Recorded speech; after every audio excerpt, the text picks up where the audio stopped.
Cantaré tu fidelidad por todas las generaciones, porque tú has dicho, mi amor se mantendrá eternamente. Mi fidelidad está afianzada en el cielo. Cantaré eternamente el amor del Señor. Feliz el pueblo que sabe aclamarte.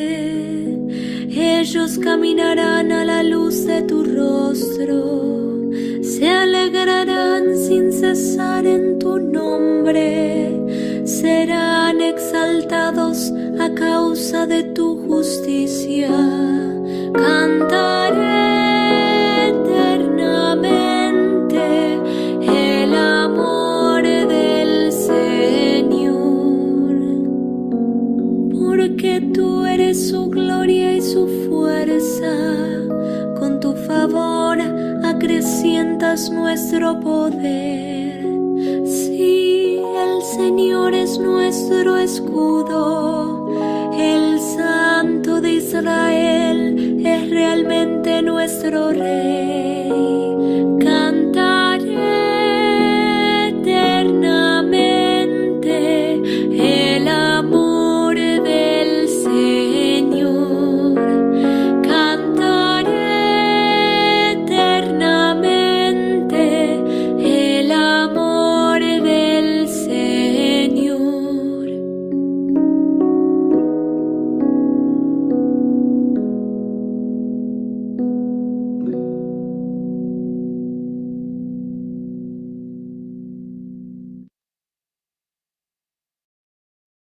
Hola, buenas noches.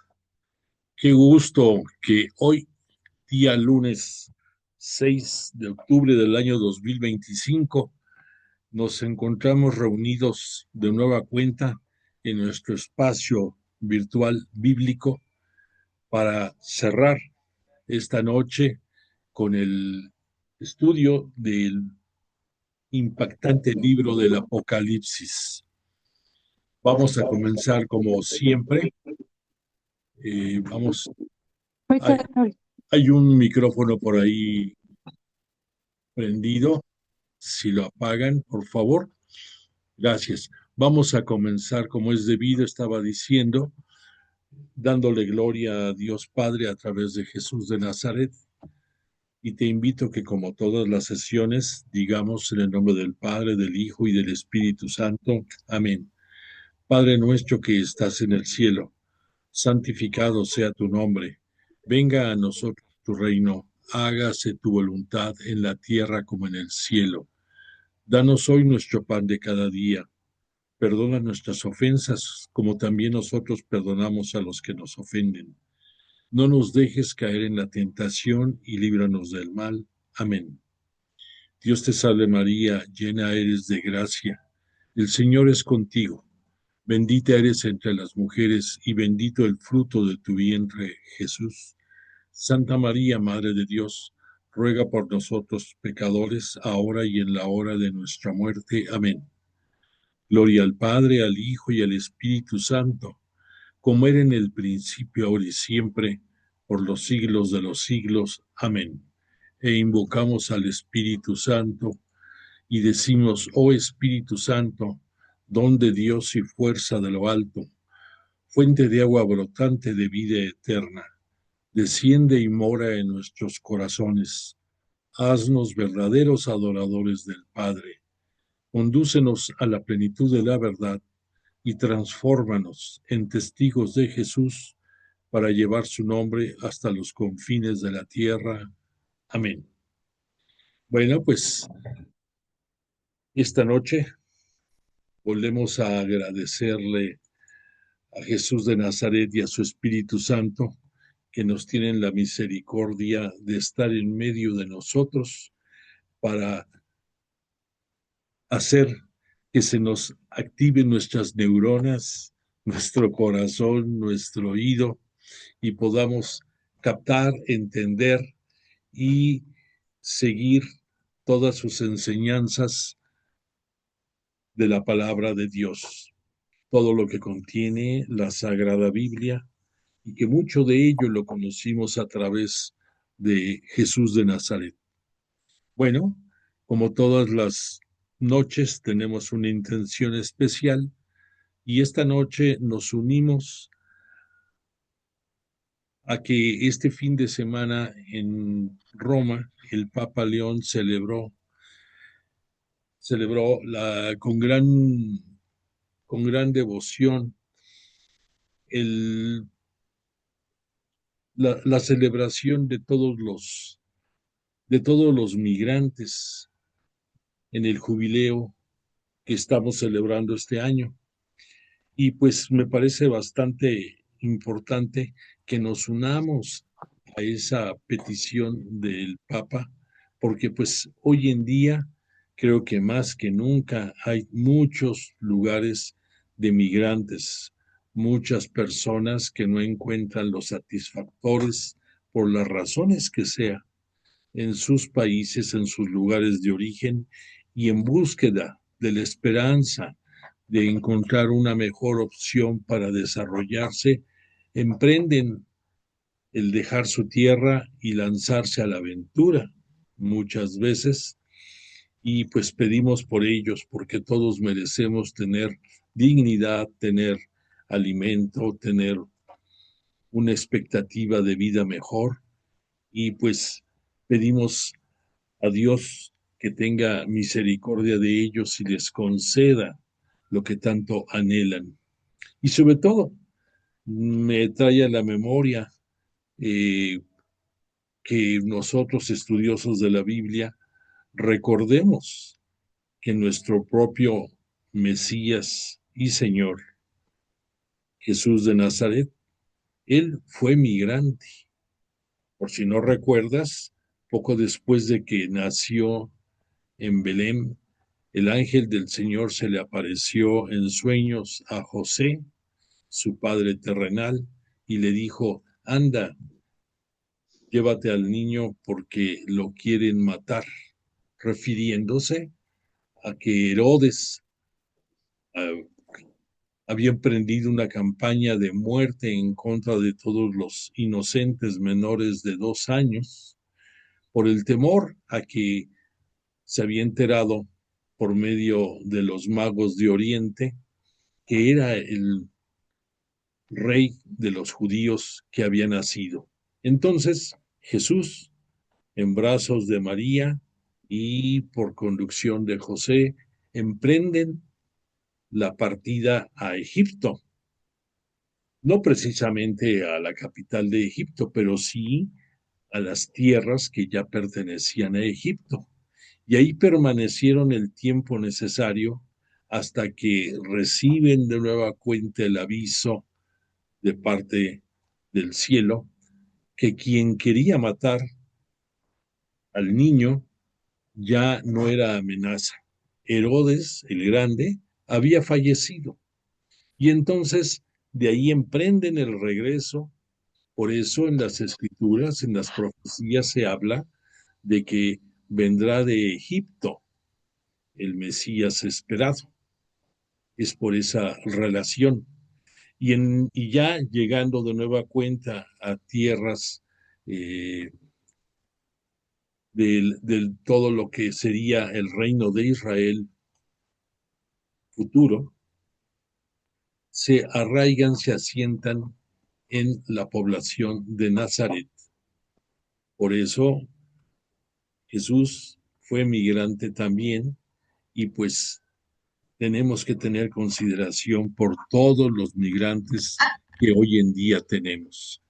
Bueno, pues te quiero decir que el bello cántico que escogimos para esta noche de cierre de nuestro curso del Apocalipsis, es un bello canto inspirado en un himno que se llama Himno y Oración al Dios Fiel.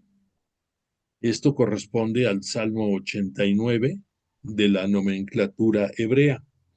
Este salmo es muy bello y es un salmo muy especial porque Es un salmo que contiene 53 versos, encerrando ¿cómo te diré? Una luz en todo lo que ve invocando. Y este salmo se le debe a la autoría de un indígena judío de nombre Etán. Este Etán, en pocas palabras, después del rey Salomón, hay muchos exégetas que lo consideran a Etán como la siguiente mente más privilegiada en cuanto a sabiduría, en cuanto a inteligencia, a la interpretación de toda la palabra de Dios Padre, de Yahvé Dios para ellos. Y entonces, este Etán con el paso del tiempo se convirtió en levita, o sea, en asistente del Sanedrín. Él cubría muchas acciones como lo que ahora pudiéramos identificar lo que hace un sacristán en una parroquia, pues más o menos eso era lo que hacía este Etán, pero tenía, repito, una inteligencia asombrosa y un sentido común muy desarrollado. Por lo tanto, lo que escuchamos en este cántico nos habla de la humildad que él mostró al escribir este gran salmo. Y pues sabemos que la humildad es uno de los ingredientes necesarios para alguien grande. Por eso, pues, escogimos este salmo para cerrar nuestro curso como una invitación a que tú, dentro de tu actuación, dentro de tu vida diaria, dentro de tu aprendizaje de las escrituras, no olvides que el ser humilde es necesario para que puedas ser grande. Muy bien, pues en la clase pasada, casi pudiéramos decir que cerramos el curso porque estuvimos viendo lo que los últimos 3 capítulos del Apocalipsis directamente sobre lo que está escrito en la Biblia, en las Sagradas Escrituras. Esto no es circunstancial, esto, esto es necesario. Recordemos, recordemos que, perdón, lo estaba silenciando. Recordemos que, ay, se me fue la hebra. Bueno, ya la retomé. Que siempre cuando estudiamos la Biblia, el primer eh, paso que debemos dar es localizar en el libro, en la Sagrada Escritura, lo que el texto nos dice. Ya posteriormente podremos enriquecer nuestro estudio con lo que exégetas, como en el caso del padre Carrillo Alday, con el bello libro que él escribió, nos nos da luces para poder entender mejor la aplicación y la interpretación de los escritos. Porque recordemos que no es fácil, tenemos en todos los textos tenemos el contenido, valga la redundancia, textual, que muchas veces si lo interpretamos tal como está escrito, quizás nos confundamos más. Por esa razón, pues es necesario que recurramos a mentes más brillantes que las nuestras, como en el caso del padre Carrillo, para poder entender mejor los textos y darle una interpretación adecuada y no trastoquemos lo que está escrito en la Sagrada Escritura. Por lo tanto, en esta noche vamos a cerrar nuestro estudio remitiéndonos a puntos medulares de 3 diferentes capítulos, concretamente del capítulo 20, 21 y 22. Por si quieres seguirme, voy a estar manejando de la página 163 a la conclusión del libro. Y únicamente como punto de partida, te diría que del capítulo 19 algo de lo más relevante es que tenemos ahí el primero de los dos grandes combates que nos cita el Apocalipsis, que se libran en el reino escatológico. O sea, al decir escatológico, estamos hablando del reino de los últimos tiempos, o sea, los últimos tiempos de la iglesia, de la que todos nosotros formamos parte.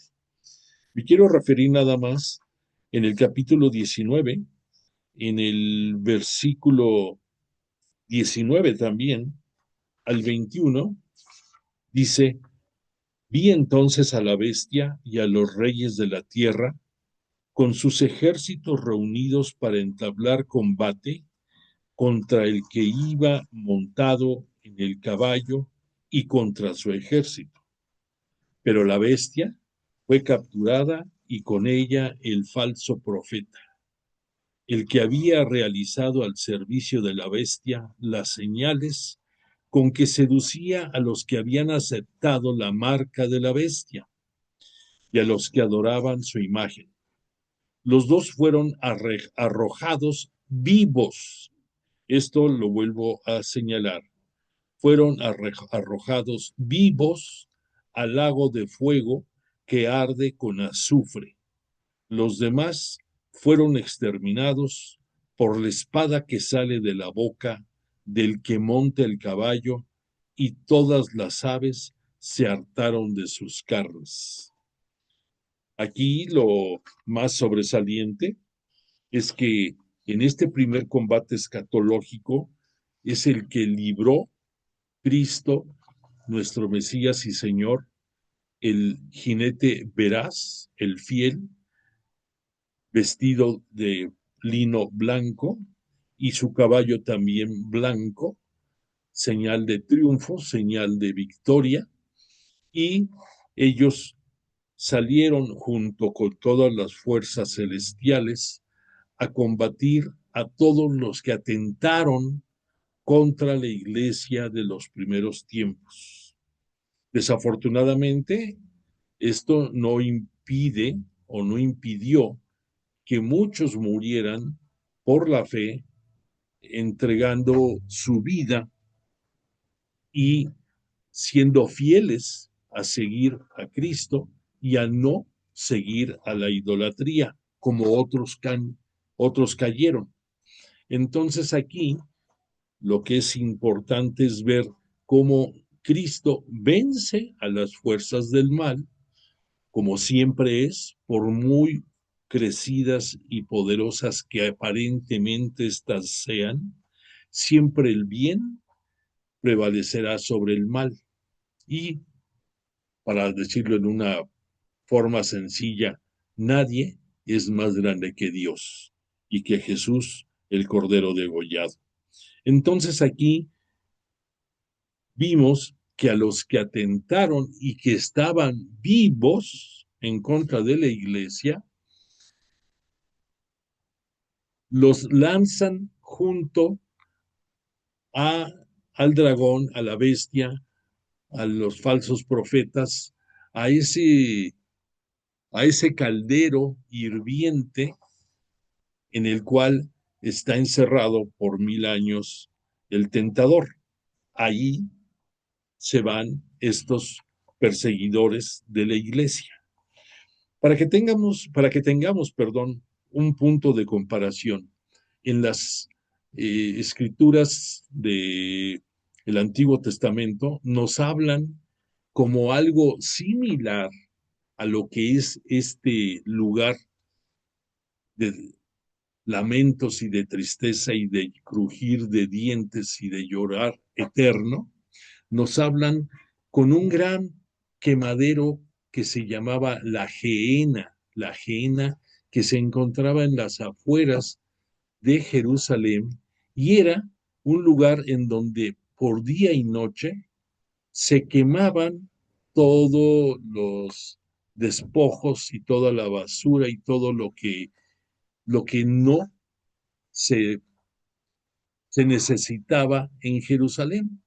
Por esa razón, en algunas versiones, en algunos puntos de la Biblia, escuchamos esa palabra, la Gehenna, porque era una forma material de identificar este punto. Ahora, ya nosotros sabemos que el principal ingrediente de este lugar de quejas, de lamentos, de dolor, es el estar apartados de Dios.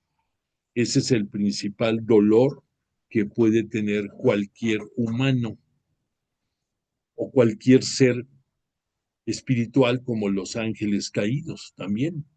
Cualquiera que fuimos obra de Dios en nuestra encarnación, cualquiera que fuimos gracias a la misericordia divina, vimos, llegamos a este mundo, pues lo que buscamos es que al final podamos regresar a la patria celestial, al lugar de origen y ahí morar junto con Dios.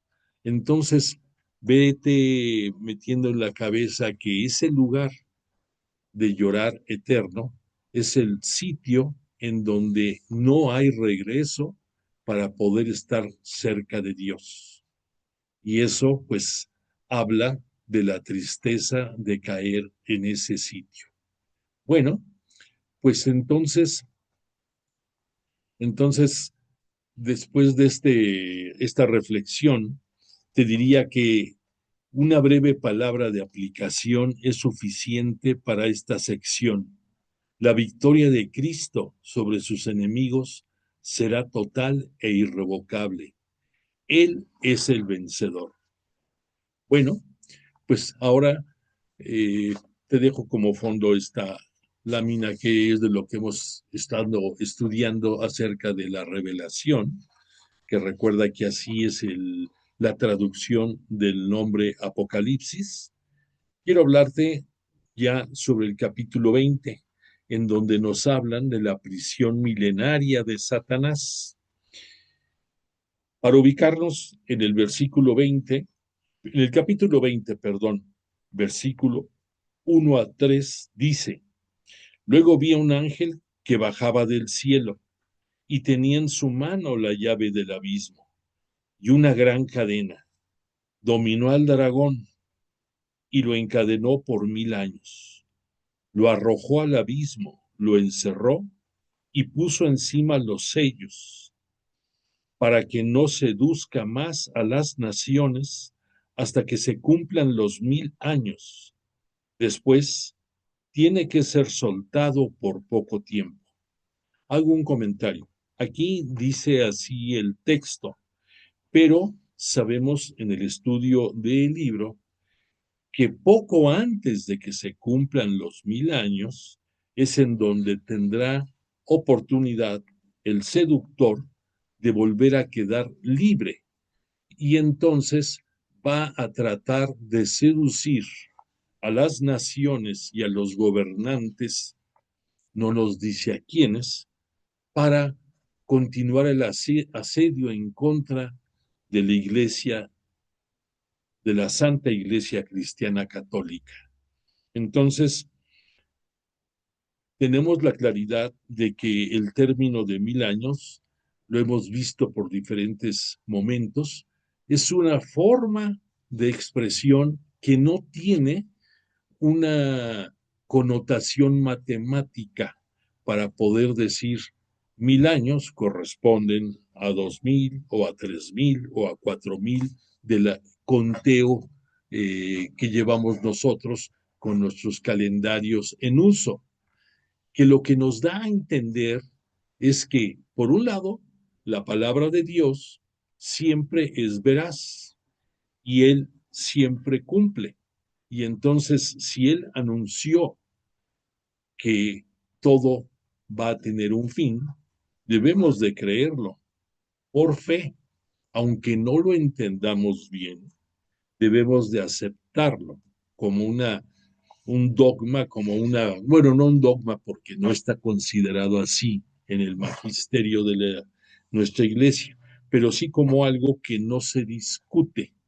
Y por otra parte, sabemos que ese tiempo, al decir aquí 1000 años, más que nada nos está invitando a que tengamos una reflexión sobre los tiempos escatológicos y que nos incrustemos en esa realidad.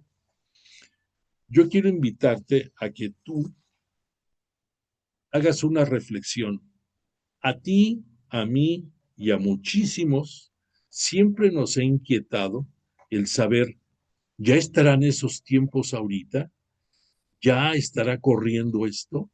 Porque vemos signos que nos espantan, como pudiéramos decir ahorita la situación en Oriente Medio, en la situación de Israel, la situación de los demás países enemigos de Israel. Y pues es lógico que nos mueva el tapete y que digamos, esta será una de las señales de que estos tiempos están ya por realizarse. Te quiero invitar a que tengas, en primer lugar, que tengas fe en todo lo que has ido aprendiendo de la palabra divina. En segundo lugar, a que tengas la certeza de que si tú vives de acuerdo a todo lo que Jesús de Nazaret nos vino a enseñar, no tienes por qué temer nada en lo absoluto. No tienes por qué preocuparte si los tiempos los estamos viviendo ya, están próximos o falta, quién sabe, X número de años. Probablemente ni tú ni yo los podamos ver, o probablemente así pueda ser. Pero ¿qué cambia esto con relación a tus creencias? ¿Qué cambia esto con relación a tu forma de vida? ¿Qué cambia en seguir los pasos de Cristo en este mundo que nos vino a enseñar el reino de Dios desde aquí en la tierra?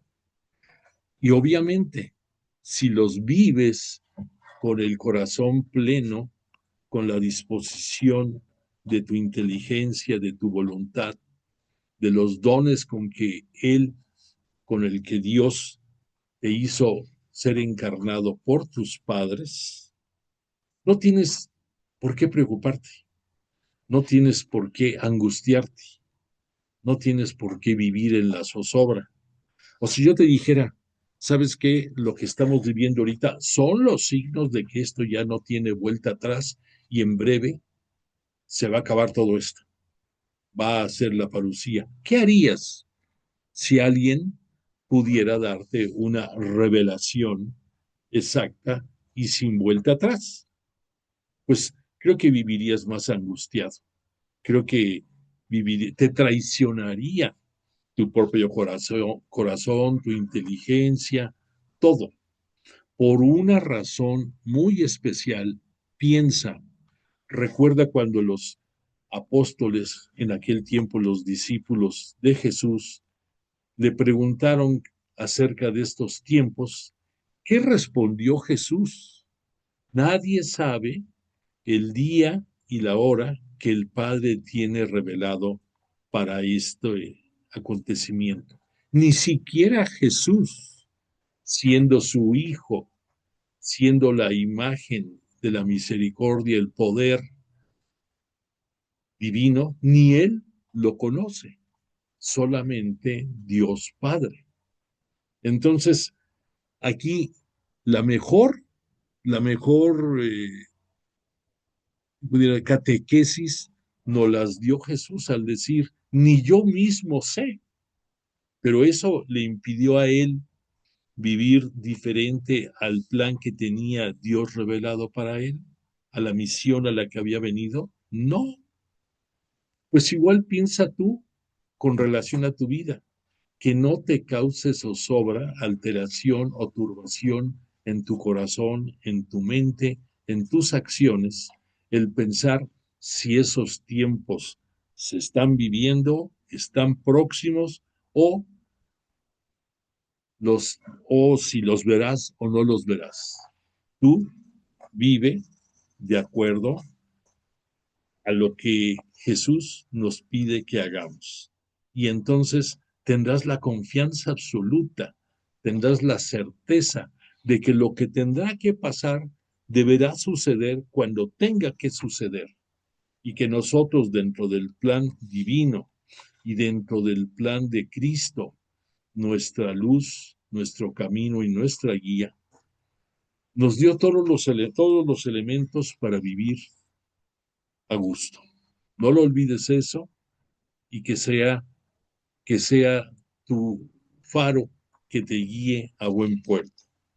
Bueno, entonces este ángel que bajó del cielo encadenó al dragón y lo puso en el abismo, lugar donde estará con los ángeles caídos, temporalmente castigados. Fíjate que esto es interesante. O sea, nos dice aquí temporalmente castigados. ¿Cómo debemos de entender esto?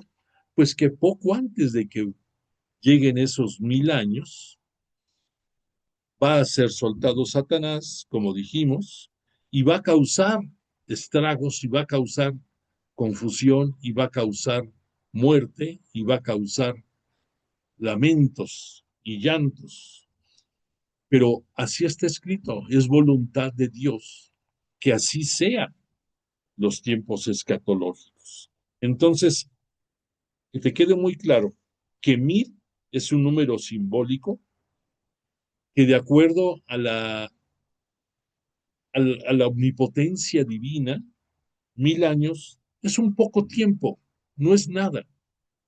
Y que ni tú ni yo tenemos la claridad ya traducido a días y horas cuándo será esto. Pero, repito, si tú vives conforme a las enseñanzas de Jesús, no será un fracaso tu vida y tu paso de este mundo a la vida eterna. Y si no es así, reflexiona. Estás en tiempo para poder tomar las riendas de tu vida. Algo muy importante para que puedas tomar las riendas de tu vida, te lo quiero comentar.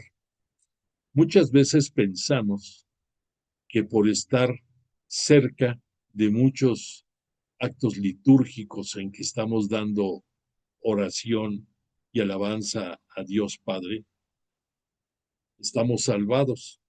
Y debo de decirte, nos ayuda muchísimo, pero eso no es todo. Muchas veces pensamos que el acercarnos frecuentemente a recibir la Eucaristía va a ser para nosotros la salvación completa. Y también te acerca mucho, no lo niego.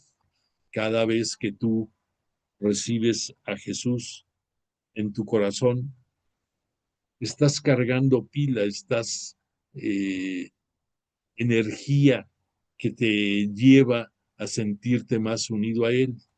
Pero hay un detalle muy importante que muy a menudo se nos olvida, que mientras no nos acerquemos al sacramento de la reconciliación, nuestros pecados siguen existiendo a pesar de que comulgues. Que si no externamos esas faltas que tenemos ante el presbítero, ante el sacerdote y obtenemos por misericordia y en persona de Cristo la absolución de nuestros pecados, esos siguen vivos, aunque tú estés comulgue y comulgue y comulgue. Entonces, grábate eso, métetelo en tu corazón y en tu inteligencia. Es importante que de manera frecuente también te acerques al sacramento de la reconciliación, arrepentido de tus faltas, que las confieses como tal y que obtengas la absolución, el perdón de ellas. Y si la culpa que tienes por esas faltas las puedes en este año de gracia, en este año de la puerta santa, de pasar ya sea en catedral o ya sea aquí frente a Perisur, y tener la gracia de que desaparezcan todas tus culpas hasta ese día acumuladas, siguiendo todas las pautas para lograr este gran regalo, pues óyeme, yo creo que después de que fuera eso, si lo haces, atrévete a decir cuando termines de pasar la puerta santa, Dios mío, ahora sí, estoy a tu disposición. ¿Cuándo nos vamos? Con la certeza de que vas a llegar al reino celestial. Entonces, es una buena práctica necesaria porque, te repito, no por estar participando de actos litúrgicos o recibiendo la comunión sin tener el perdón de tus pecados, estamos mal. Bueno, entonces, dicho todo esto, la actualización y aplicación de este capítulo sería que, atendiendo a las persecuciones de la Iglesia de Cristo que ha sufrido a través de los siglos, estas han sido muchas y no solamente una, y continuarán, ten la certeza, continuarán. Pero a pesar de ellas, la Iglesia permanece y permanecerá en vida durante la historia de la humanidad. La razón última de esta permanencia es que Cristo, su fundador, vive y está con ella todos los días hasta la consumación del mundo, y así las puertas del Hades no prevalecerán en su contra. Te recuerdo que el sinónimo Hades es la expresión griega de el lugar de los muertos, así como en hebreo lo conocemos como el Sheol. Y lo interesante de esto de las puertas del Hades, que no prevalecerán en su contra, ubícate, ¿qué sucedió después de que Jesús de Nazaret fue sepultado, después de su muerte por la remisión del pecado? ¿Qué sucedió? ¿Qué nos dice el credo? Que bajó a los infiernos. Aquí hay un término que no quisiera te confundiera. La palabra infierno en el credo y en algunas expresiones de la Sagrada Escritura la debemos de entender de dos diferentes maneras. Una, que para algunos la palabra infierno es un similar al Hades, un similar al Sheol, o sea, un lugar en donde las almas de los muertos están en reposo o están aguardando otro momento. Por esa razón, recordemos que cuando viene este momento de la muerte de Cristo nuestro Señor, con la manifestación terrenal cósmica del temblor, del terremoto que se da y de todos los acontecimientos, nos dicen que se quebraron piedras y muchas almas de justos deambularon por Jerusalén. Estas almas de justos, para que te ubiques, estaban en el Hades, estaban en el Sheol, llámale como quieras, o si tú quieres, para algunos estaban en el infierno, lugar donde están las almas de los muertos. Pero no quiere decir eso, al decir infierno, o al decir Hades o Sheol, que estuvieran condenados. Eran almas que, por no estar todavía la presencia de Cristo ya como primicia en el reino de los cielos, no podían llegar al cielo. Y por esa razón nos cita en el credo que Jesús descendió a los infiernos, descendió al lugar en donde estaban hasta ese momento muchísimas almas de gente justa y de otros que ahí aguardaban el momento de su gloriosa resurrección. Entonces, ese es el significado correcto que tenemos que ver de esta expresión. Bueno, pues entonces, avanzando un poco más en este capítulo 20, vamos a, vamos a hablar de el segundo combate escatológico. Es importante esto porque, te repito, a partir del capítulo 19 nos hablaban de dos grandes combates escatológicos, o sea, dos grandes combates del fin de los tiempos. No olvidemos que en lo que Juan el Vidente nos está comunicando, nos está hablando de tiempos pretéritos, de tiempos pasados, de tiempos presentes en el momento en que él está viendo y de tiempos futuros que vendrán, pero que todo se maneja como una visión profética. Por eso decimos la expresión de que este segundo combate escatológico es el complemento de lo que en el capítulo 19 vimos como el primer combate. En el primero, Cristo vence a todos los que ultrajaron y persiguieron a la Santa Iglesia Cristiana Católica en sus inicios.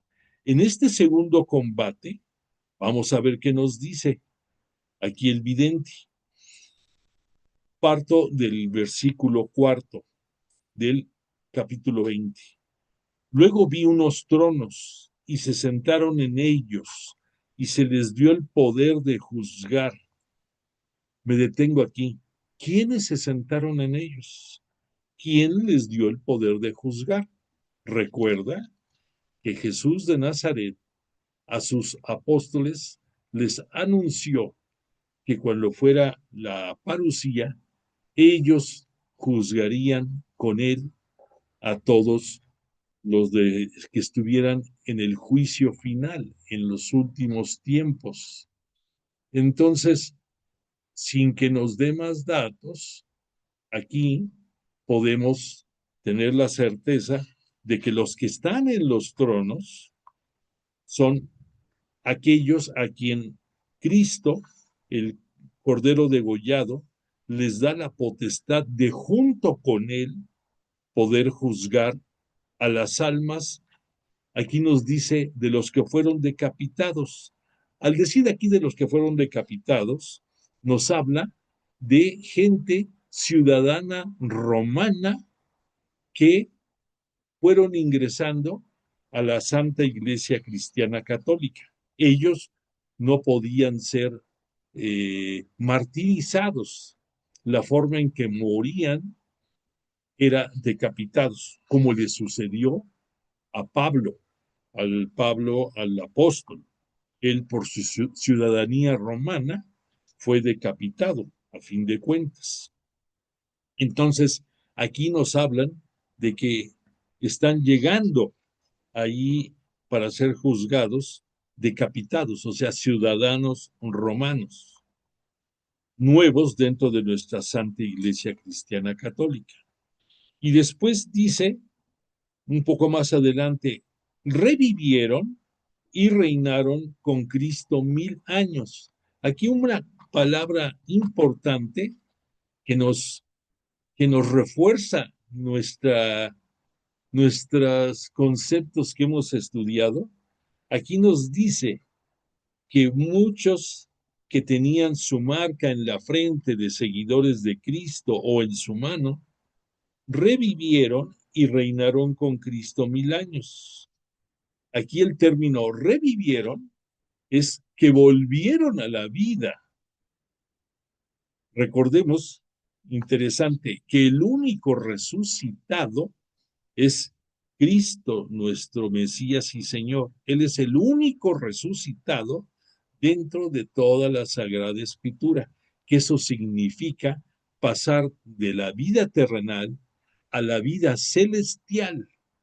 Los demás, incluso estos que nos cita aquí el libro del Apocalipsis, reviven, no resucitan. Y aquí lo compara este momento, como una simbólica primera resurrección. Y la segunda muerte no va a tener poder sobre estos. Aquí nos está hablando de dos diferentes muertes. Una la muerte física, y la otra, la muerte cuando sean juzgados en este juicio final. Entonces, como resultado de este juicio final, los que estén limpios, los que hayan seguido a Cristo, los que hayan tenido fe en Dios, hablando de tiempos pasados de la antigua alianza, que no conocieron a Cristo, pero que vivieron de acuerdo a los a las tablas de la ley, ellos no tendrán una muerte segunda. Ya tuvieron la primera, ya dejaron este mundo, pero la segunda, que es el poder o no llegar al reino celestial, ellos no van a tener esa segunda muerte, los seguidores de Cristo, y estos mismos será equiparable esto a que cuando ya vino Cristo y nos liberó de la muerte del pecado, entonces nosotros ya no tenemos dos muertes, porque al ingresar a la Iglesia Santa Cristiana Católica Apostólica, entonces al ser bautizados en el nombre del Padre, del Hijo y del Espíritu Santo, estamos libres de esa primer muerte que no pudieron tener los que vivieron bajo la antigua alianza. Ahí no existía todavía el bautismo. Y por lo tanto, todos los que tenemos la fortuna de llegar a este mundo después de la muerte de Cristo, nuestro Señor y Mesías, estamos liberados y estamos con una gran misión, la misión de ser sacerdotes de Dios, de ser profetas en este mundo y también de ser sacerdotes, o sea, de darle culto a Dios Padre y a Cristo nuestro Señor. Y todos nosotros vamos junto con todos los que tuvieron esa primera muerte, vamos a tener la opción de llegar al reino de los cielos y de reinar. Aquí nos da una expresión para que te des una idea, y de reinar con él 1000 años. ¿Con quién? Con Cristo. Pero aquí que te caiga en la cabecita esto que estamos diciendo. Si vamos a reinar con Cristo por 1000 años, ¿qué te está diciendo aquí en cuanto al tiempo? ¿Te imaginas tú ya en el cielo gozando de la plenitud celestial, de que puedas decir, por 1000 años voy a estar viendo a Dios? Estás hablando de toda una eternidad, estás hablando de algo sin fin. Y esto te lo digo para que no te dejes seducir por la expresión de que en 1000 años todo se acabará. Aquí te estoy dando una comparación en que el tiempo se extiende y se extiende por el resto de todo lo que te puedas imaginar. Entonces, entonces piensa también en esto, que la expresión 1000 años es, es simbólica, es simbólica, y que eso lo único que nos debe de invitar es a vivir en plenitud con Cristo y con Dios Padre. Por lo tanto, aquí podemos contemplar tres diferentes expresiones de acuerdo al texto. Primero, basándonos nada más en lo que dice el texto, los mártires y los que murieron siendo fieles a Jesús, sin haber caído en la idolatría, revivieron y reinaron con Cristo 1000 años. Serán sacerdotes de Dios y serán reyes con Cristo durante 1000 años, igual que los bautizados. Después nos dice algo más el vidente Juan. Los restantes muertos no revivieron hasta cumplirse los 1000 años. ¿Qué nos está dando a entender esto? Que hubo algunos o muchos que estaban en ese Hades, en ese Sheol, en ese infierno material, y que por las razones que tú juzgues y creas, no llegaron al cielo en ese momento y están esperando a que llegue el día de la parucía, el día que se celebre el juicio final, para entonces recibir la justicia divina y poder llegar al reino celestial.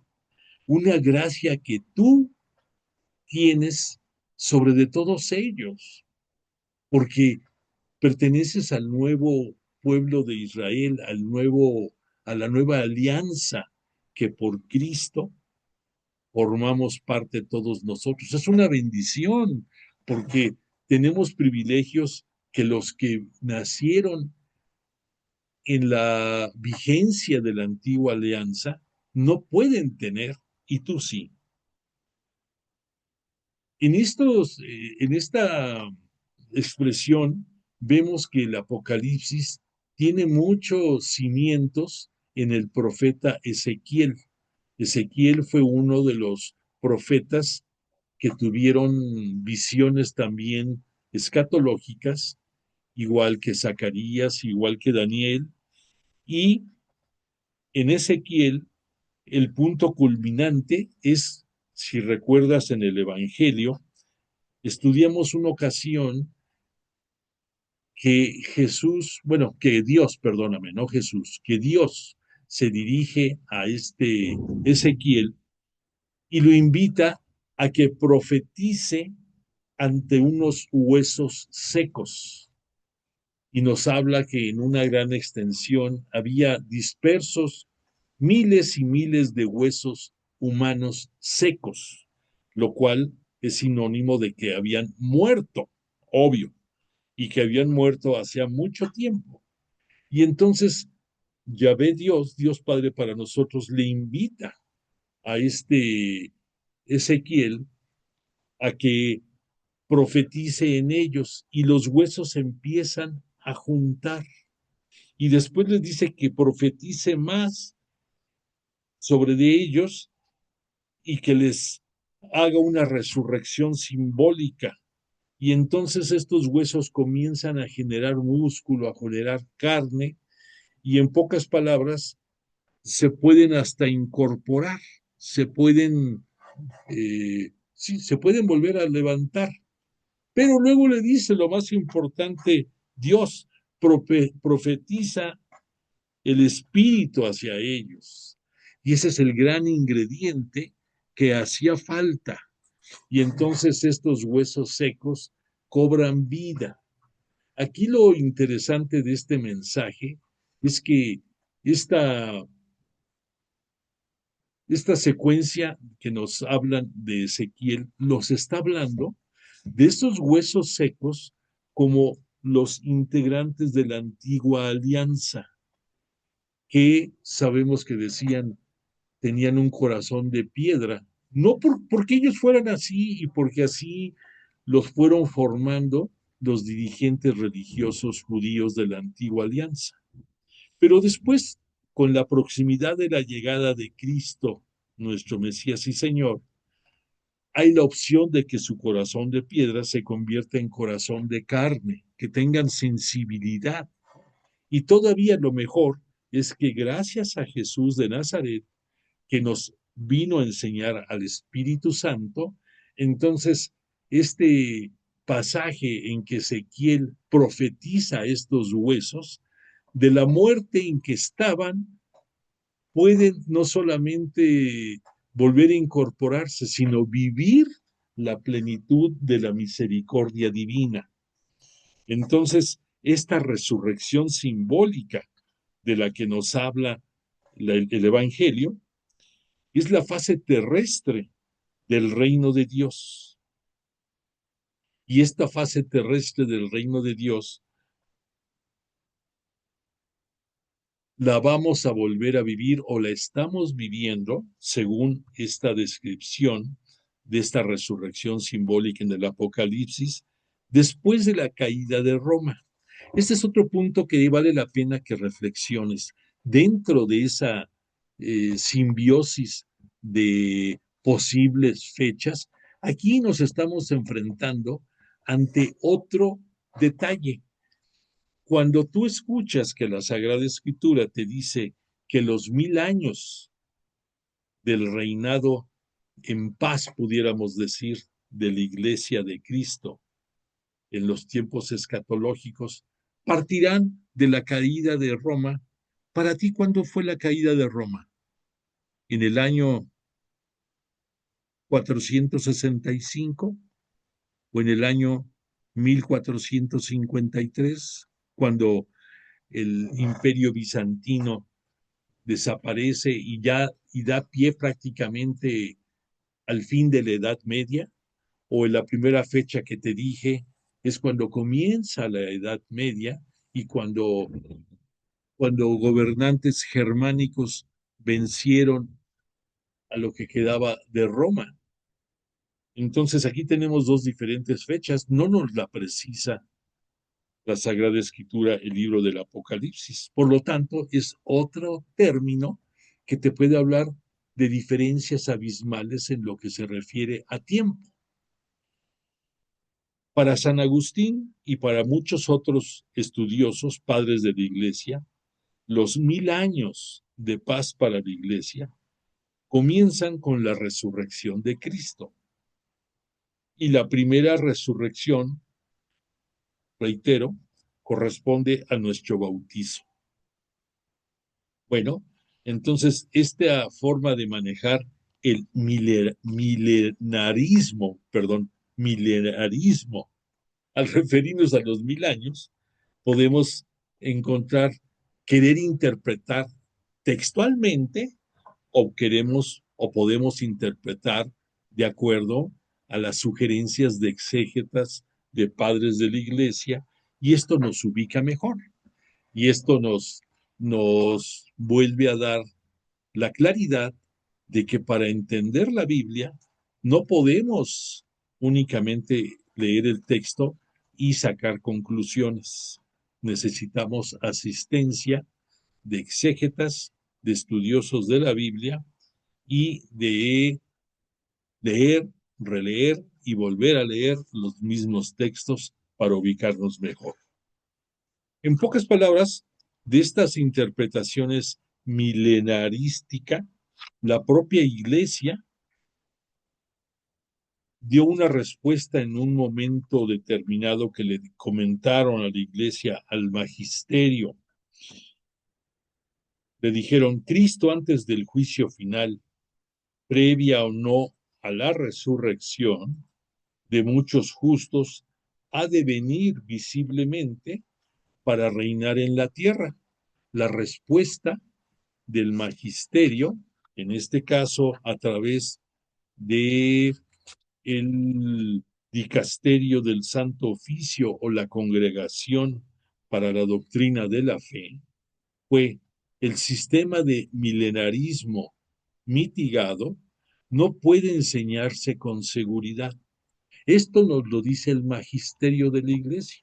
O sea, si ni el propio Jesús nos pudo revelar una fecha, tampoco los integrantes del magisterio de la Iglesia lo pueden hacer, porque estarían mintiendo, estarían en contra de la propia palabra y de la Sagrada Escritura. Entonces, repito, tú vive de acuerdo a tu fe, vive con la confianza y la esperanza en Cristo y trata de ser el mejor ser humano posible en cuanto a que vivas hacia tu prójimo la misericordia que Dios nos tiene a través de Cristo nuestro Señor a nosotros. Bueno, pues entonces en este segundo combate escatológico nos dice Juan el Vidente: cuando se terminen los 1000 años, será Satanás soltado de su prisión y saldrá a seducir a las naciones de los 4 extremos de la tierra, a Gog y a Magog, y a reunirlos para la guerra. numerosos como la arena del mar. Subieron por toda la anchura de la tierra y cercaron el campamento de los santos y de la ciudad amada. Pero bajó fuego del cielo y los devoró. Y el diablo, su seductor, fue arrojado al lago de fuego y azufre, donde están también la bestia y el falso profeta, y serán atormentados día y noche durante la noche y por los siglos de los siglos. Después de un tiempo indeterminado de paz, favorable para la extensión del reinado de la Iglesia de Cristo, le será permitido a Satanás volver al ataque.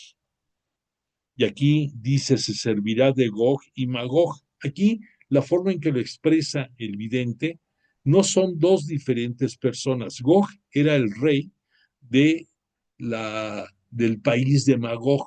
O sea, Magog es el lugar en donde reinaba Gog.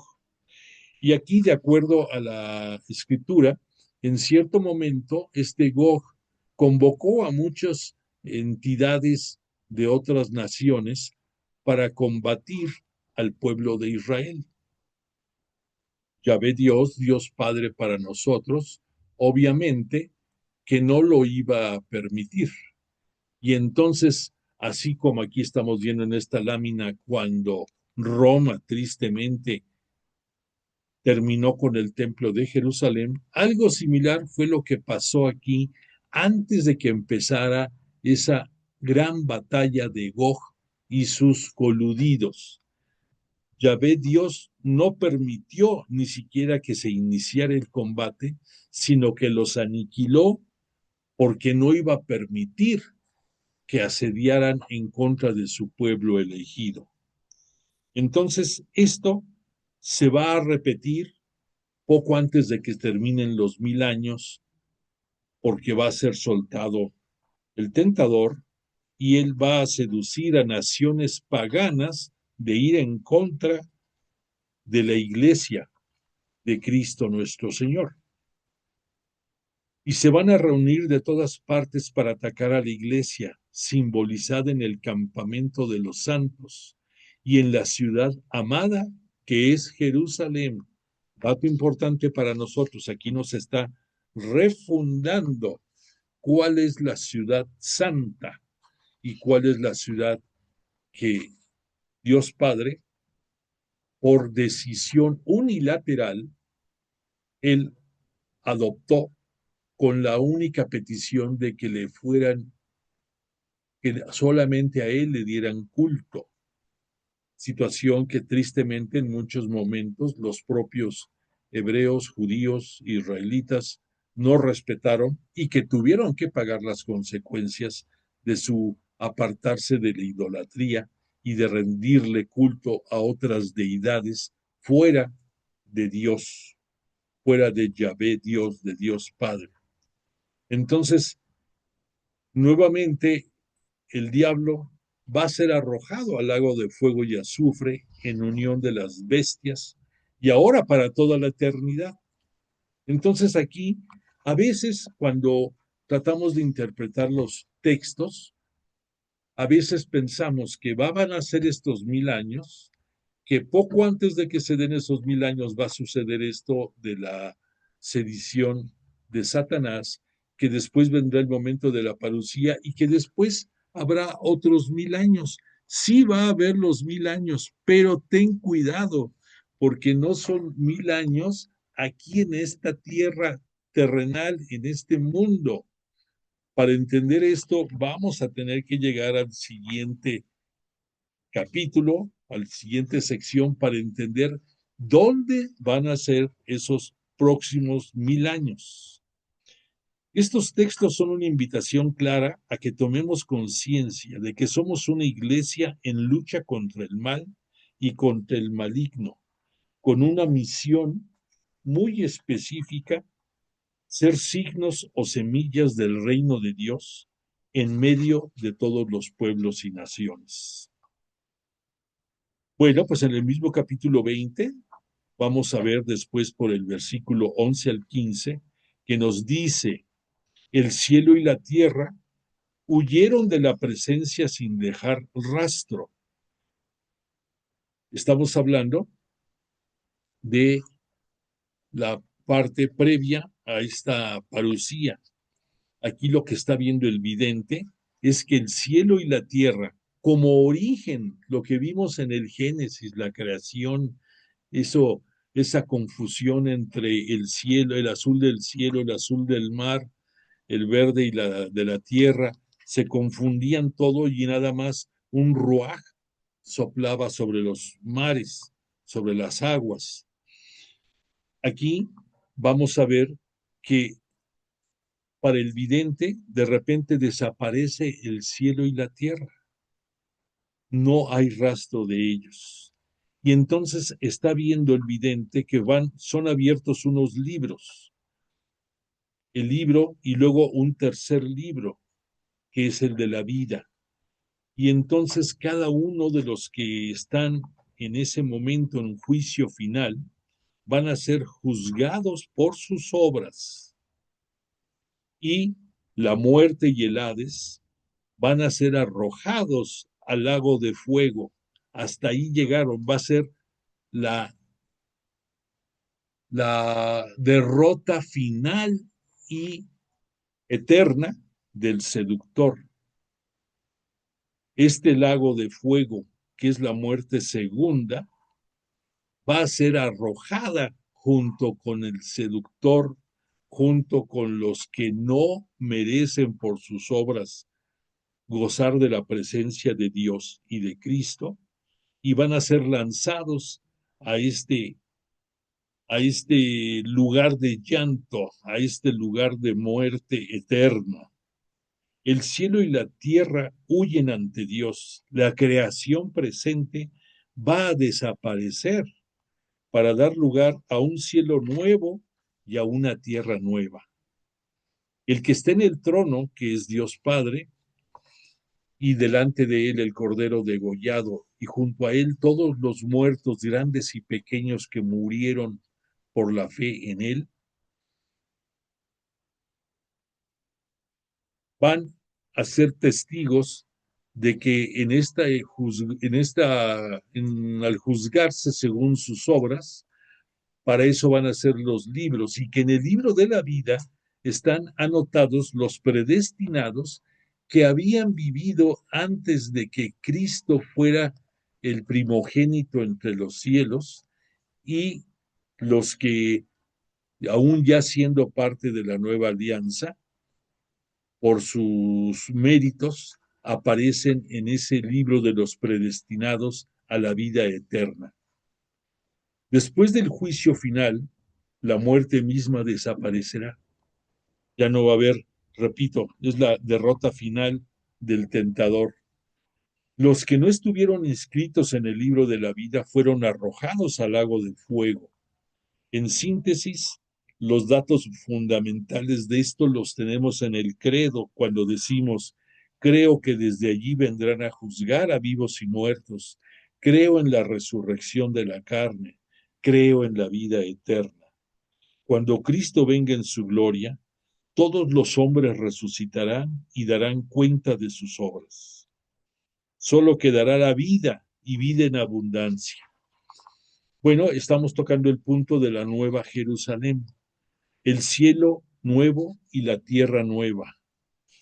Continuamos ya en el capítulo 21. Después de la resurrección de los muertos, viene la descripción del mundo nuevo del cielo, la iglesia gloriosa, la esposa del Cordero. Y aquí nos cita el vidente: vi un cielo nuevo y una tierra nueva, porque el primer cielo y la primera tierra desaparecieron, y el mar no existe más.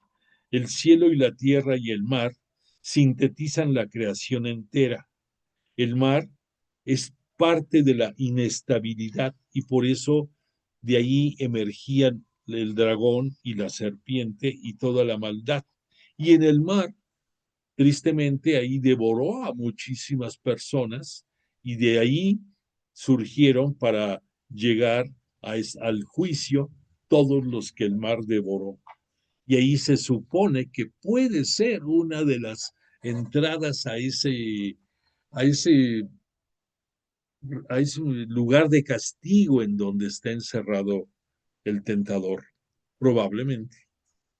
Y la ciudad santa, la Nueva Jerusalén, la que vi que bajaba del cielo junto a Le Dios, quedan 10 segundos al Majón. enga- engalanada, vamos a,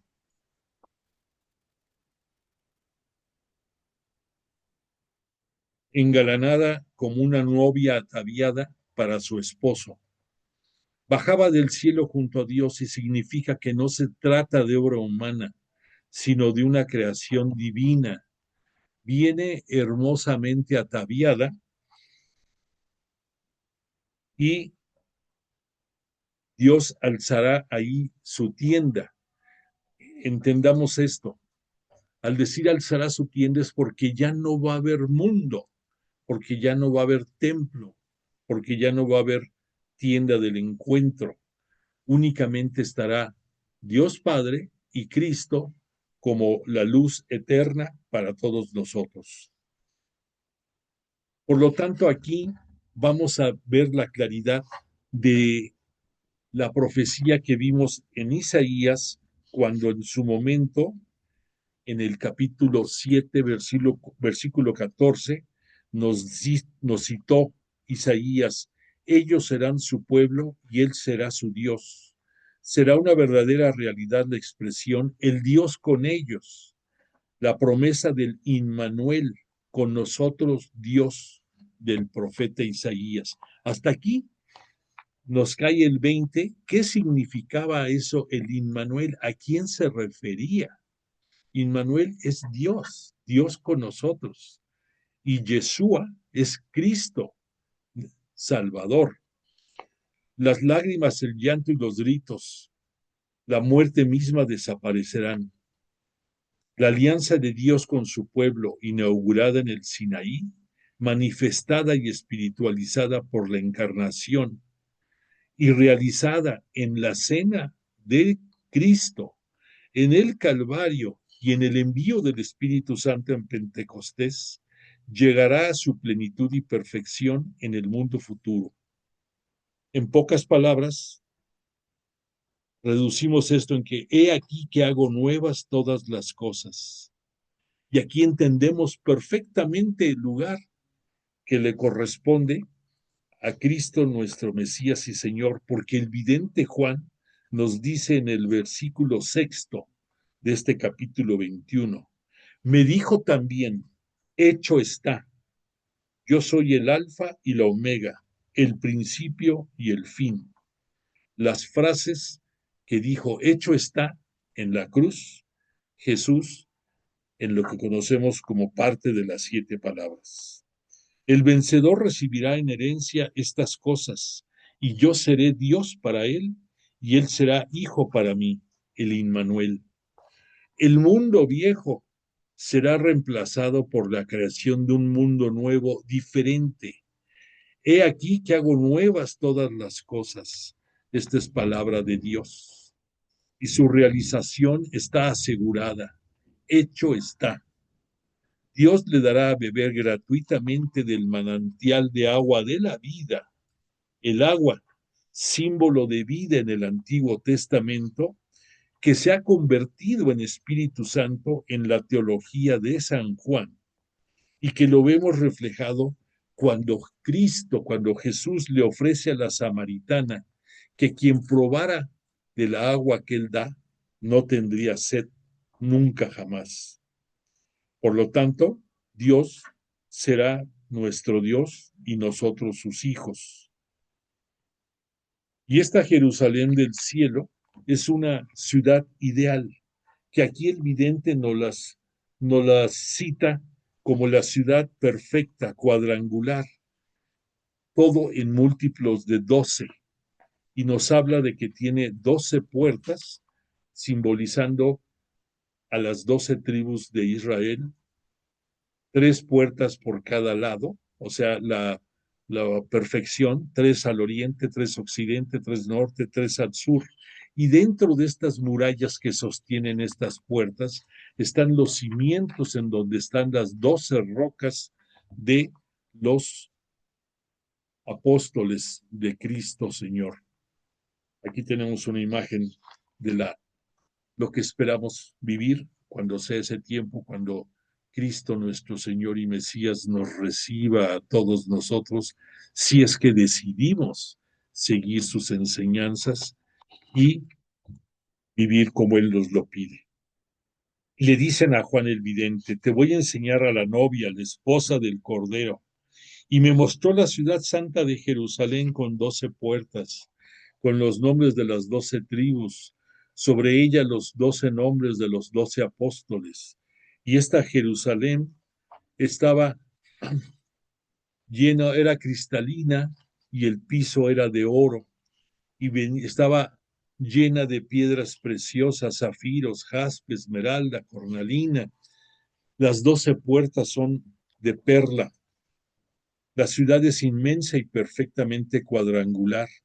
Todas sus medidas armonizan con múltiplos de 12 y de 1000. O sea que ya sabemos eso lo que significa plenitud, elección y multitud. La ciudad es espléndida, una ciudad cuyo santuario y cuya luz es Dios. Él es el santuario en ella y el Cordero es su lámpara. Y con ello se ilumina todo el reino celestial. Las naciones caminarán a su luz, los reyes de la tierra le llevarán su gloria. Sus puertas no cerrarán con el día, porque allí no habrá noche. Los gentiles serán admitidos a la nueva Jerusalén. Importante, esto fue lo que Cristo en parte logró en la nueva alianza, admitir a los gentiles también. Y esta ciudad será siempre abierta. No habrá en ella nada impuro, ni nadie que esté manchado.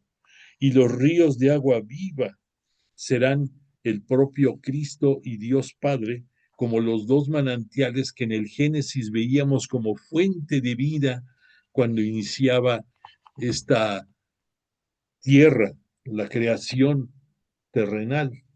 Pero aquí, pues estamos hablando del reino de los cielos. Y en este nuevo paraíso habrá árboles de vida que dan fruto. Recordemos ese árbol de la vida que fue plantado en el Génesis, en el paraíso. Y este árbol de la vida, sus hojas son medicinales en favor de los gentiles. Todo evoca la inmortalidad del paraíso ya recuperada.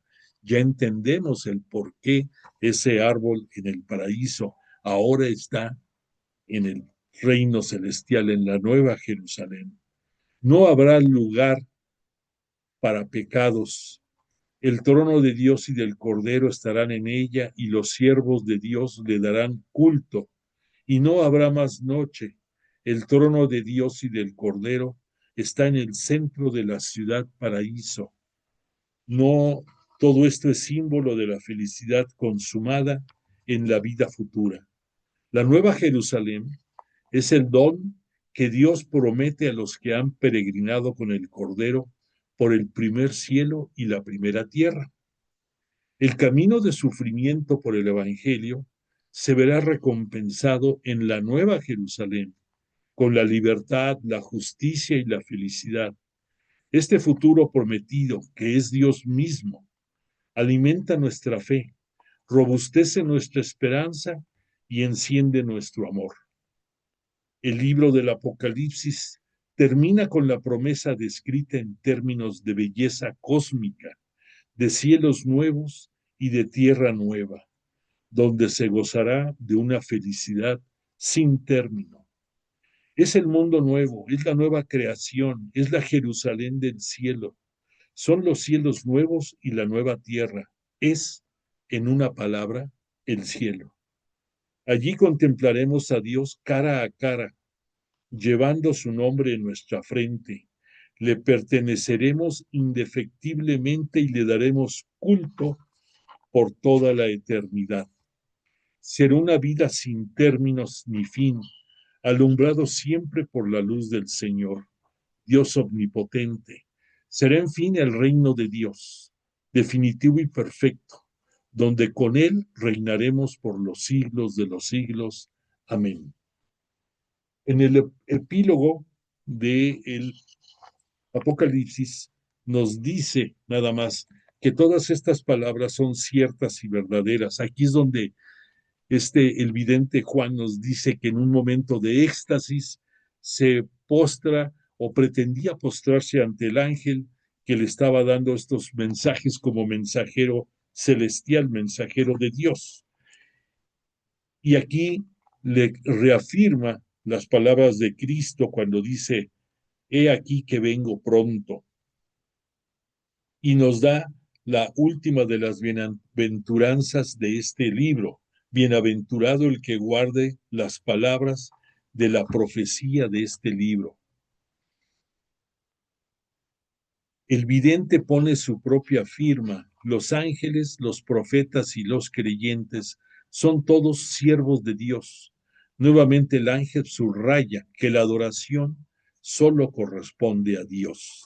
Y le dice, no selles, mensaje de Dios, no selles el libro del Apocalipsis porque el tiempo está cerca. El momento fijado por la providencia de Dios para que se cumpla lo anunciado está cerca. Ordinariamente los profetas contemplan en un presente de actualidad el contenido de este anuncio. Por lo tanto, el significado es que cualquiera que sea la conducta de los hombres, el plan de Dios se realizará y que todos tenemos la libertad como hombres para poder hacer caso omiso de Dios o no hacerle caso. Pero eso no va a quitar que la palabra de Dios se cumpla, que venga pronto y que su próxima venida será como justo juez supremo en la presencia de Cristo, de sus ángeles, y en ellos vamos a encontrar que el alfa y el omega, el primero y el último, el principio y el fin, está en la persona de Jesús, afirmando claramente su divinidad. Una última bienaventuranza nos da de dichosos los que lavan su vestidura por el Cordero, que los que mueren por la fe en Cristo, nuestro Mesías y Señor, es una bienaventuranza y que ellos tendrán un lugar especial allí en el reino celestial. Por lo tanto,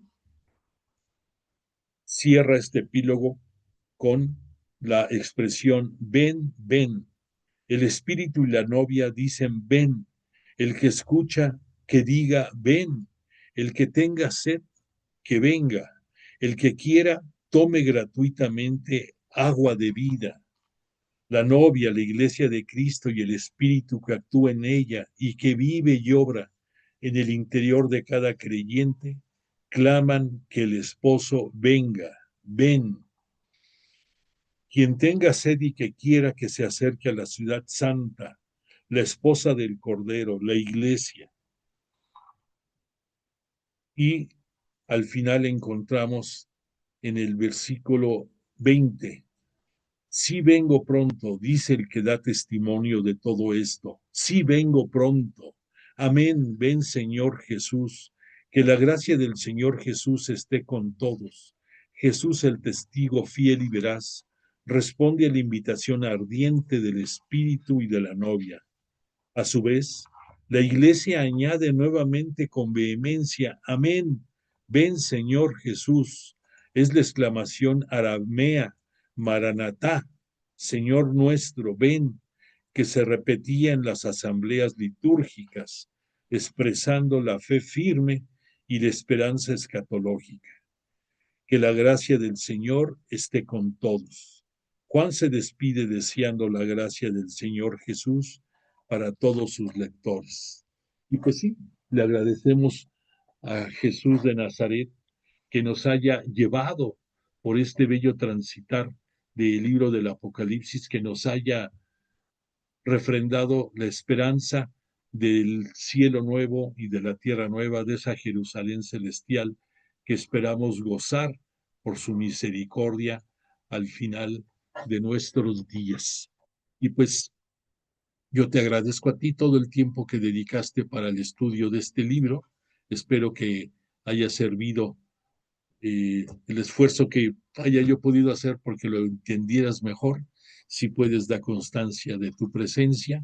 Aquí terminamos este curso y como un cierre digno, imaginándonos que estamos en la Jerusalén celestial, en donde únicamente nos vamos a dedicar a dar culto, a dar alabanza a Dios Padre y a Cristo nuestro Mesías y Señor, vamos a cerrar este curso con el canto que nos va a inspirar a que lo hagamos en el cielo. El aleluya. Alabad al Señor.